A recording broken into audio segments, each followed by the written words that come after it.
Hello, good afternoon. Welcome to another video from TW White & Sons. Here we have today an MX-5 Roadster Coupe, and this is the Kendo Edition. Now, Kendo is referring to a Japanese swordsman. This is a limited edition car, okay? I'm not sure what it has to do with a Japanese swordsman. It's a limited edition car. It was available in this Dolphin Grey colour, amongst other colours, which escaped my memory, but I think this is far the best. I have no idea why Mazda didn't offer this colour on more cars. I think there was a few Mazda 2s I remember in this colour, but it's absolutely superb. Perhaps 10 years ago, 11 years ago, this wouldn't have been an appreciated colour, but I think it certainly is now, and it adds to the rarity of the vehicle. Now, we're a Mazda dealer. We took this in part exchange on Saturday. It's Tuesday today. I've only managed to get out to photograph it. We've not cleaned it properly or anything like that. It's just because of the rain, the terrible rain we've had. I haven't had the opportunity to get it up together. We took it in Saturday against the CX-5. The gentleman's very happy with it. It's actually his third MX-5, but he needed something bigger. He bought a CX-5. So we're delighted to take this in part exchange, because we've always got people asking for this this sort of type of MX-5, this sort of price bracket. They represent tremendous value for money. Now, the Kendo looks like a sport from the exterior. You've got the sport wheels. Now, I just want to let you know as well, there are a few grazes on the wheels which I'll have seen to. Okay, that will be done in the next couple of days. The car has parking sensors as well, and there is a tiny little blemish on the rear bumper which I'll also have seen to. Okay, now it looks like a sport. It's a facelifted car, so notice the more modern rear lights. The front bumper's different, the front headlights are also different, okay, with the fog lights and the interior. Okay, nice subtle differences which I think do improve the car. Now, drivetrain, it's got the 2-litre engine, which is super durable. Never actually ever known one to have any problems, and this is fitted with a 5-speed gearbox. Now, the Sports was fitted with a 6-speed. This was fitted with a 5, and this has a limited slip differential. So the 2-litre 6-speeds and the 2-litre 5-speeds both have a limited slip differential, unlike the 1.8 5-speed car. Now, we actually supply parts to a gentleman who, a father and son outfit, who actually rebuild gearboxes and axles, and they actually do it for the Caterham 7 race team. They actually use the MX-5 gearbox, and they use the 5-speed one. And I remember asking once, why do you use the 5-speed? And they said it's a more durable box and it's lighter. So I don't know if that information is useful to you at all, but I thought it was quite interesting, and I know a lot of people watching this video may like a little bit of MX-5 trivia there. Now, the car's got a really good service history, which I'll share with you. Another surprise, well, not another surprising thing, but a surprising thing when I opened the boot today, and I've only ever seen this once before, this car has a spare wheel. So, it's a very thin wheel, yeah, because you won't fit anything else in here. But this wheel you could take out. I personally wouldn't have it. Would I have it? No, actually I probably would have it, because I wouldn't be putting anything else in the boot. However, if you were to change a wheel, you would have to put that wheel on the seat, the passenger seat. So you better make sure, if you have a flat tyre, you don't have it with a passenger, because they'll have to have this wheel on their lap, because it won't fit in the boot. Okay, so, but that's, I don't know, you can have that, you don't have to have that, it's fine. I'd probably have it. The car's also got the little stubby aerial, which I think is an improvement over the original. You've got the sort of brushed aluminium hoops. You've got the stone leather interior. Okay. There is a slight little mark on this seat here, right, which I'll have tended to. I've got a guy that comes round and he does leather repairs. I'll be seeing him in the next couple of days. Now, these are heated seats. They are 5-stage heated seats, and they work very well indeed. Now, being the facelifted car, you've got the newer stereo, you've got the dials, the dash. This is sort of like a brushed aluminium dash, and you've got the Bose stereo. Okay, now I am a bit of a purist when it comes to cars that deserve to be left kind of original. My opinion only, of course. Now, I have a car. It's got a very good stereo system, but it doesn't have the ability to stream Bluetooth. But I bought a little adapter, cost me £3 off eBay. It's a Bluetooth receiver. It plugs right in there, and then your phone is paired to the auxiliary. Okay, and then with my phone, I've got a phone holder in the car. With my phone holder, it actually doubles up as hands-free.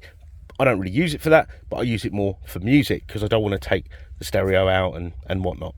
Okay, but so this stereo can be used, and it does actually have Bluetooth. Okay, so it has Bluetooth there.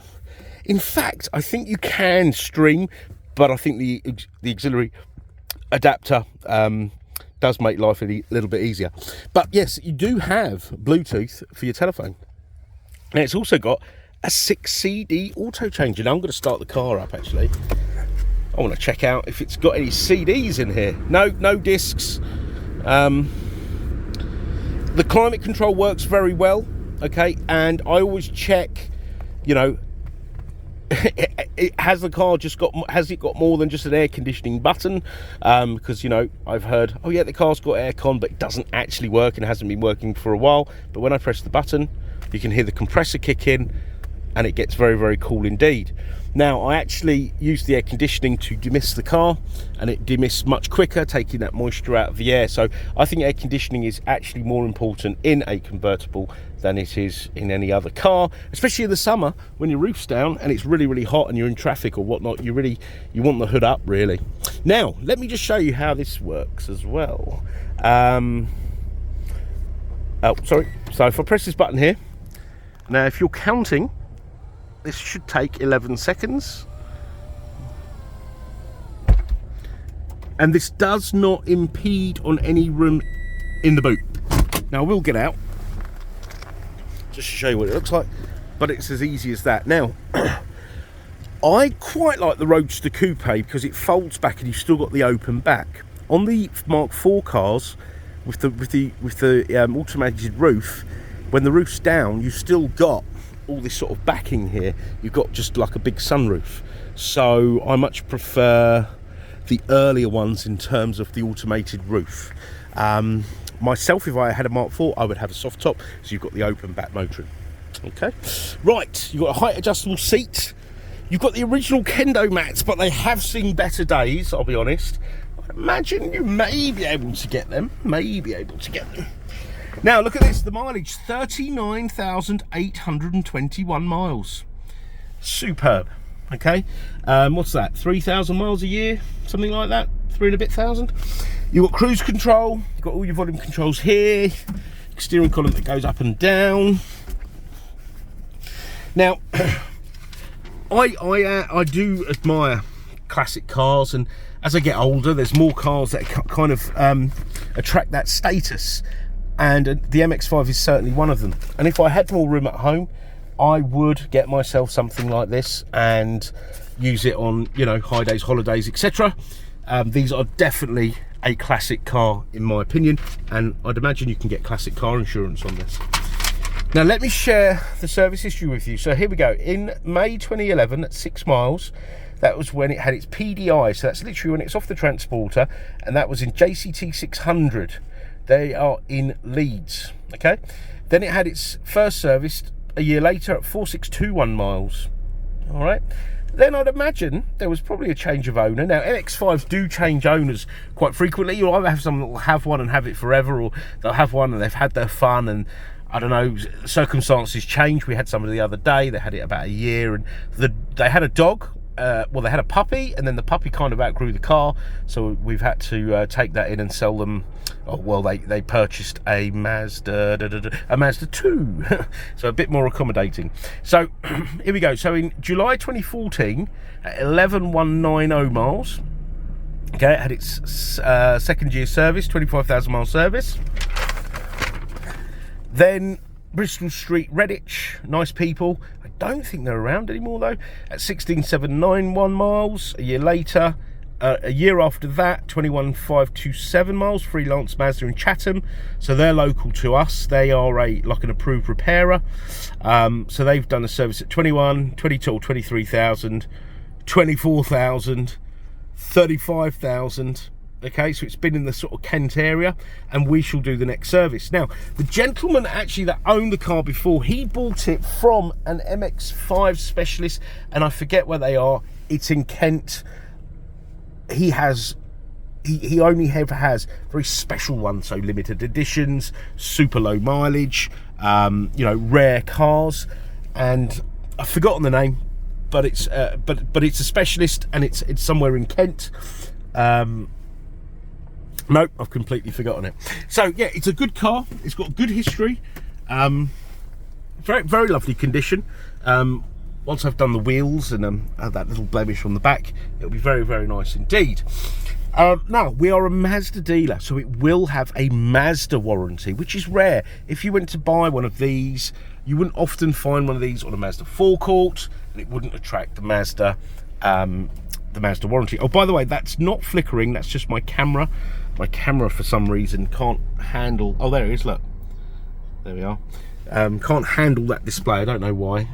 Does it on other displays too. So it's a Mazda warranty. It will cut. So it will go through our workshop. We have to do a Mazda approved used car check for the warranty to be applied. It also has roadside assistance, and it's a proper comprehensive roadside assistance package with European cover, home start, etc., etc.